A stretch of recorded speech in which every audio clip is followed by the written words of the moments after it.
दोस्तों इस वीडियो का जो टॉपिक है वो है हमारा सोडियम वेपर लैंप। इसके पहले हमने कई प्रकार के लैंपों के बारे में डिस्कस कर चुका है। हमारा जो लास्ट है वो आता है आपका सोडियम वेपर लैंप आपके सिलेबस के हिसाब से।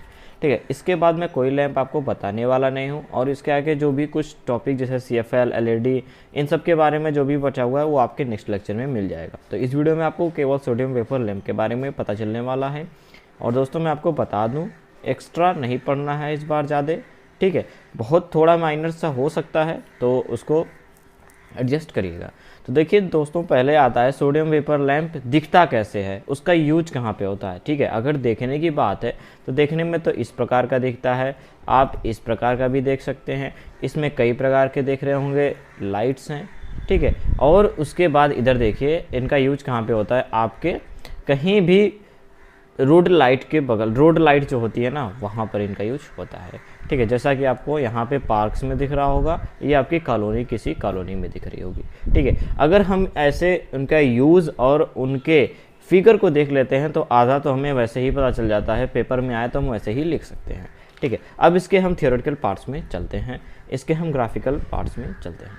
देखिए सोडियम वेपर लैंप जो होता है वो लाइट के रूप में हम उसका यूज करके हाई एफिशिएंसी या हाई लुमेन की एफिशिएंसी हम प्राप्त कर सकते हैं, क्योंकि इस प्रकार के ट्यूब की जो एफिशिएंसी होती है वो 40 से 45 लुमेन वाट होती है, जो काफ़ी अच्छी होती है। ठीक है, एफिशिएंसी का मतलब आप समझते हैं कि आपने कितना इनपुट दिया और आपको कितना आउटपुट मिला, उन सब के हिसाब से आपकी एफिशिएंसी बनती है। तो उस हिसाब से आपको इसमें काफ़ी अच्छी एफिशिएंसी मिल जाती है। उसके बाद दोस्तों बात करें अगर इसके लाइफ पीरियड की, तो इसकी लाइफ पीरियड जो है वो 3000 घंटा है। इसका मतलब आप सोच सकते हो 3000 घंटा काफ़ी ज़्यादा होता है, तो इस लाइफ पीरियड के भी मामले में यह काफ़ी अच्छा होता है। बात करें अगर इसके रेटिंग की, तो ये जो लैंप है यह 220 वोल्ट पर वर्क करता है और यह AC पर वर्क करता है। ठीक है, देखिए बात करें इसके कलर की, तो इसकी जो कलर होती है वो मोनोक्रोमेटिक ऑरेंज या येलो होती है। अब देखिए बेसिकली अगर हम ज़्यादा टेक्निकल टर्म में ना जाए तो इसकी जो लाइट होती है वो तो या तो ऑरेंज होती है या तो येलो होती है। जैसा कि आपको यहाँ पे दिख रहा होगा, यहाँ पे हल्का नारंगी जैसा है और यहाँ पे आपको पीला जैसा है। ठीक है, तो उसी प्रकार इसकी जो लाइट होती है वो क्या होती है, ऑरेंज और येलो। ठीक है, अगर इस वाले लाइट में हम कोई भी वस्तु जैसे देखते हैं तो आपको ग्रे जैसी लगती होगी। ठीक है, क्योंकि भाई कलर का वहाँ पे डिफरेंस आ जाता है। ठीक है, इसलिए अगर ऐसा इनका जो लाइट होता है इसके कंडीशन के कारण इसका यूज कहाँ पे होता है, आउटडोर एरिया में, जैसे ट्रैफिक वाले रास्ते पर या सड़क चौराहों, मतलब जहाँ रोड क्रॉसिंग होती है वहाँ पर इन चीज़ का यूज किया जाता है। ठीक है, अब देखिए बात यहाँ पे चल रही है नियॉन सोडियम वेपर लैंप। आपने कई प्रकार के लैंपों के बारे में पढ़ा, गैसेस डिस्चार्ज लैंप, इन सब के बारे में। तो ये सब जो लैंप है ना ये आपके गैसेस डिस्चार्ज लैंप के अंदर ही आते हैं।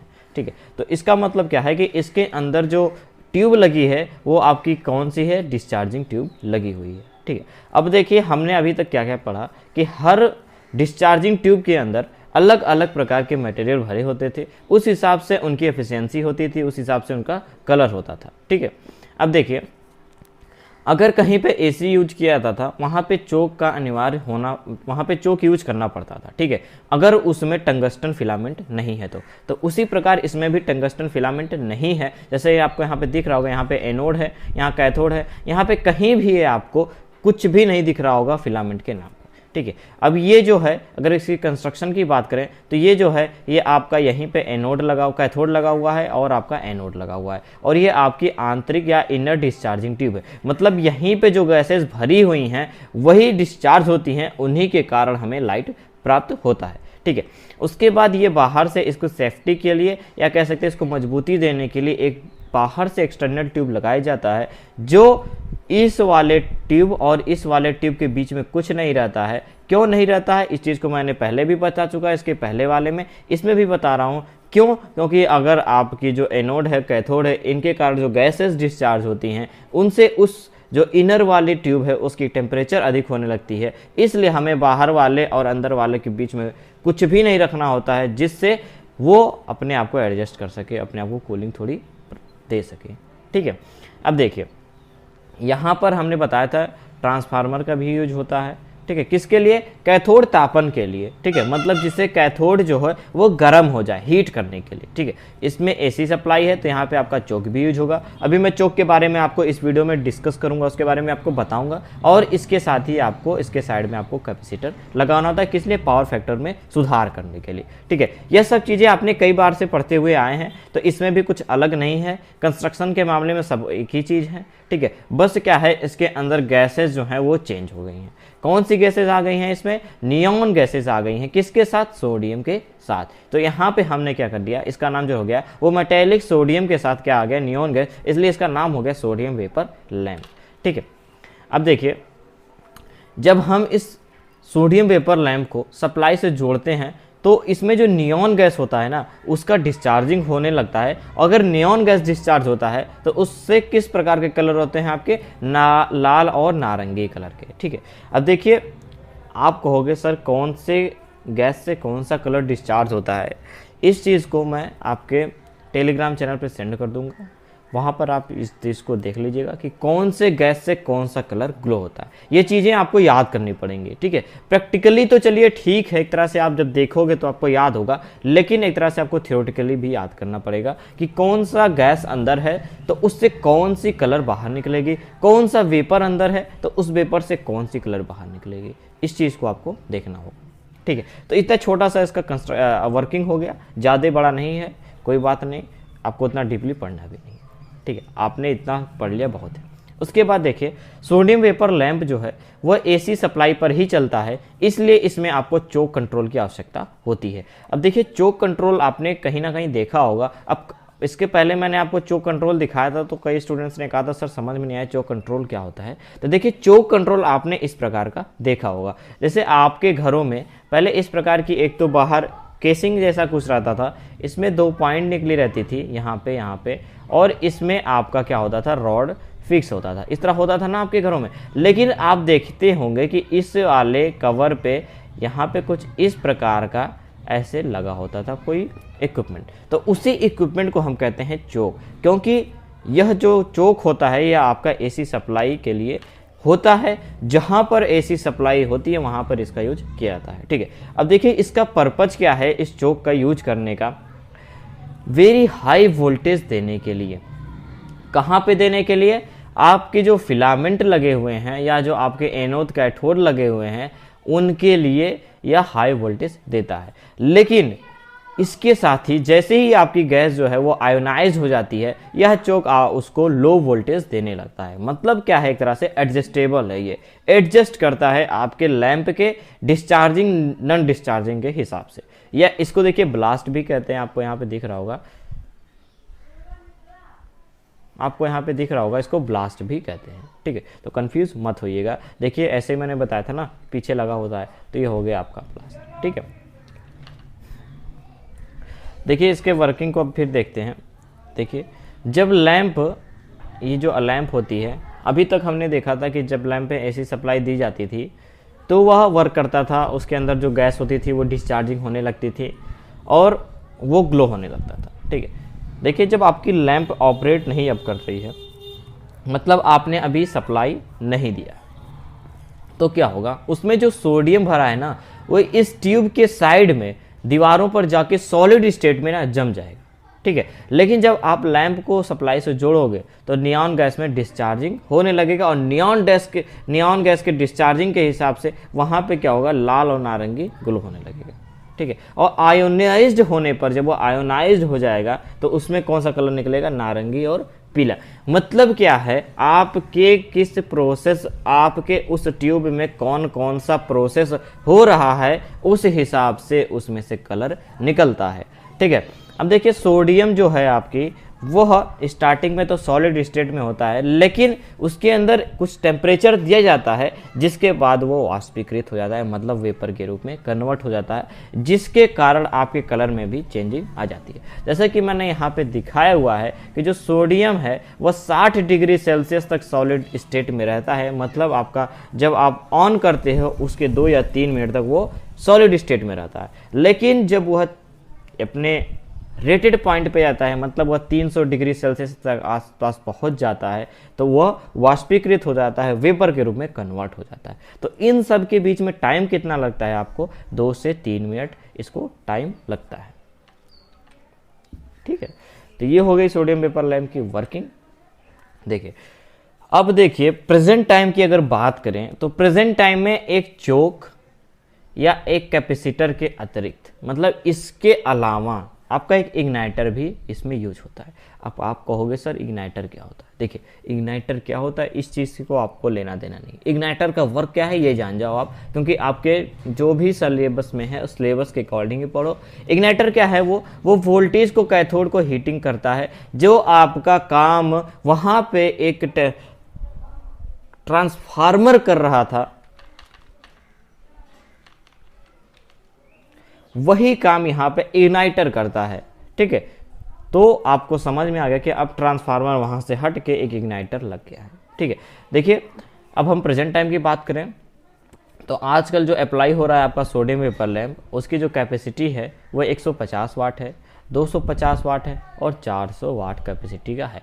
ठीक है, देखिए कोई भी सामान जब पहले बनता है तो वह उतनी डेवलप नहीं हुई रहती है, लेकिन समय के हिसाब से उसमें डेवलपमेंट आता जाता है। तो उसी हिसाब से इस वाले लैंप में भी परिवर्तन आता गया, डेवलपमेंट होती चली गई। ठीक है, तो इनकी लाइफ में भी डेवलपमेंट दिखा आपको, 5000 घंटे का यहाँ पे लाइफ पीरियड दिख गया। इसके पहले वाले में कितना था, जब आपके स्टार्टिंग में ये बना था तो इसका जो था वो 3000 घंटा ही लाइफ पीरियड था, लेकिन अब इसका प्रेजेंट टाइम में 5000 आवर्स इसकी लाइफ पीरियड हो गई है, जो काफ़ी ज़्यादा है। ठीक है, तो दोस्तों ये था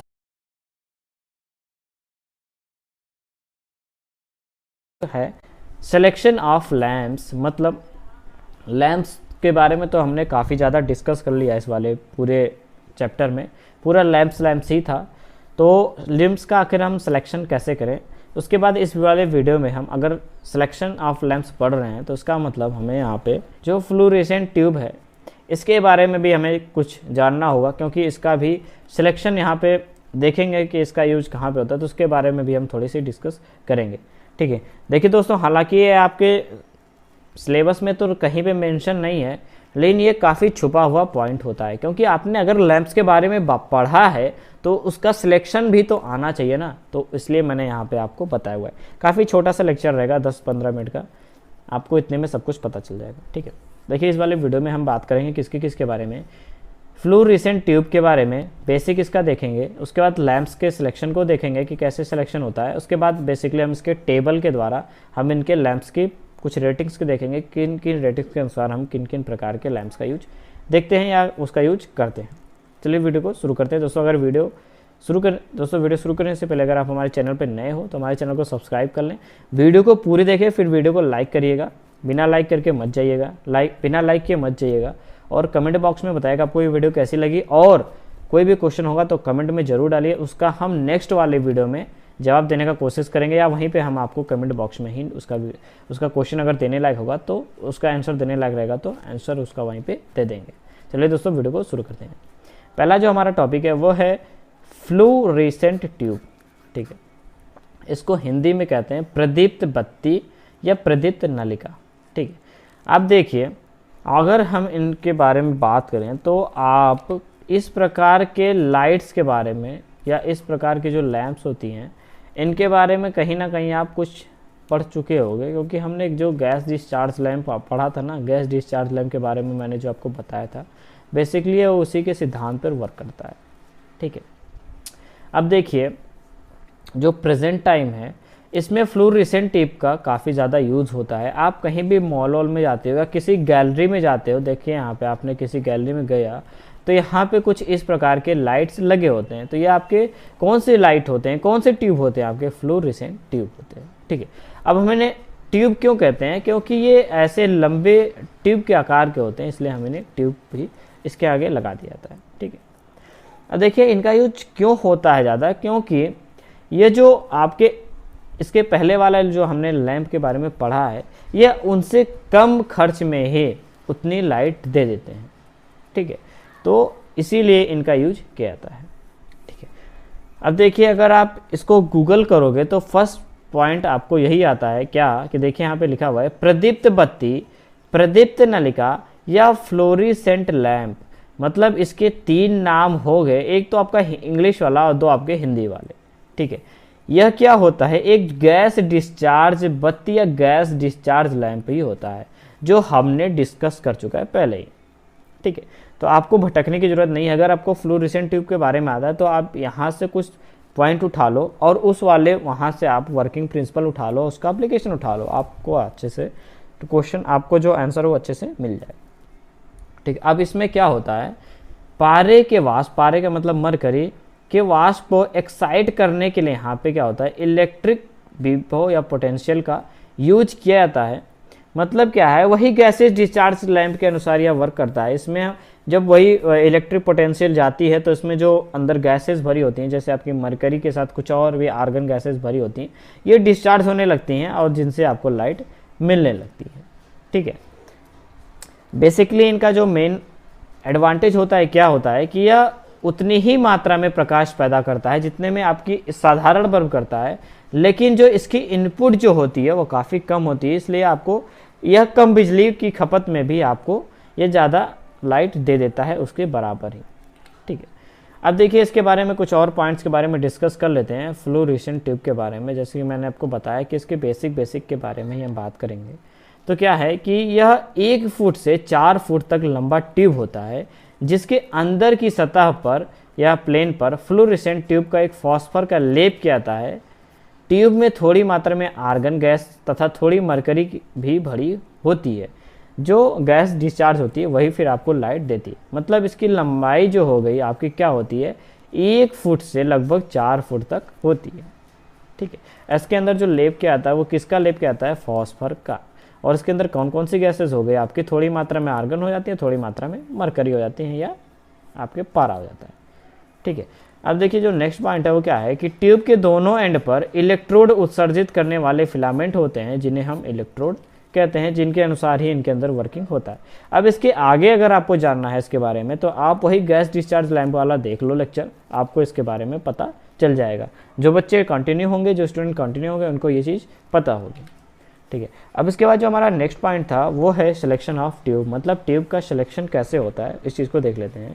क्या लिखा हुआ है इस पॉइंट में कि किस स्थान पर प्रकाश के लिए लैंप्स का सही चुनाव वहाँ की किसके अनुसार होता है, वर्किंग मेथड पर डिपेंड करता है। मतलब आप उस कमरे में कैसा वर्क कर रहे हो उसके अनुसार आप कौन सी लाइट लगाओगे वही तो डिपेंड है। मतलब अगर वर्क आप काफ़ी छोटा कर रहे हो, मतलब आपको काफ़ी कम समय के लिए वर्क वहाँ पे करना है और आप वहाँ पे बड़ा सा लाइट लगा दो हाई पावर का, तो कोई मतलब नहीं होगा ना।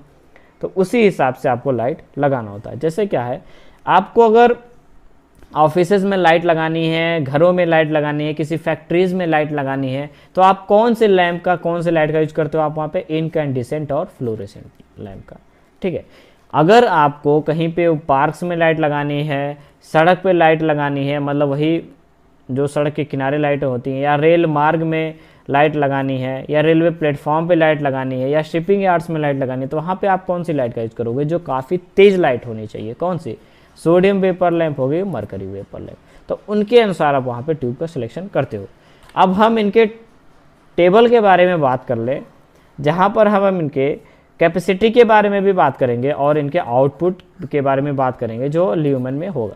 ठीक है, जो पहला है आपका आता है इनकैंडिसेंट लैंप, जिनका हम यूज कहाँ कहाँ करते हैं, घरों में, ऑफिसेज में, फैक्ट्रीज में, यहाँ के लिए और भी कई चीज़ें होती हैं वहाँ पे भी इनका यूज करते हैं। तो इनका जो बेसिकली आपका कह सकते हो कैपेसिटी होता है वो होता है 15 वाट या 25 वाट, और इनका जो आउटपुट होता है, अगर आप 15 वाट का लेते हो तो यह 120 ल्यूमेन का आउटपुट देता है लाइट, और 25 वाट का लेते हो तो यह 230 वाट आउटपुट देता है, 230 ल्यूमेन। ठीक है, तो ये हो गया आपका आउटपुट वाला पार्ट। उसके बाद जो नेक्स्ट आता है आपका वो होता है गैस फील्ड लैंप। यहाँ पे 2 टाइप के आपके आ जाते हैं। एक तो आ जाता है आपका क्वाइल्ड हुई होती हैं, मतलब आप बेसिकली इसको बोलते हैं इस प्रकार का सिंगल, एक हो गया आपका एक फ्रोस्टेड वाला हो गया। ठीक है, तो इसमें भी क्या होता है, इसमें 4 टाइप के आते हैं और इसमें 5 टाइप के आते हैं। तो पहली कैपेसिटी 40 वाट, इसकी जो आउटपुट होगी वो 430 ल्यूमेन की होती है। 60 वाट होती है सेकेंड, इसकी जो आउटपुट होती है वो 730 ल्यूमेन होती है। और उसके बाद एक 100 वाट और 200 वाट, इसके अनुसार इसकी भी आउटपुट होती है 1300 और 2950। जैसी आपको रिक्वायरमेंट है उस प्रकार का आप यहाँ से कैपेसिटी वाला उठा सकते हो और आपको आउटपुट वहाँ पे दिया गया है। और जो सिंगल कॉइल्ड वाली जो होती है गैस फील्ड लैंप, उसमें क्या होता है, इसमें भी 5 हो गए, 300 वाट, 500 वाट, 1000 वाट, 1500, 2000।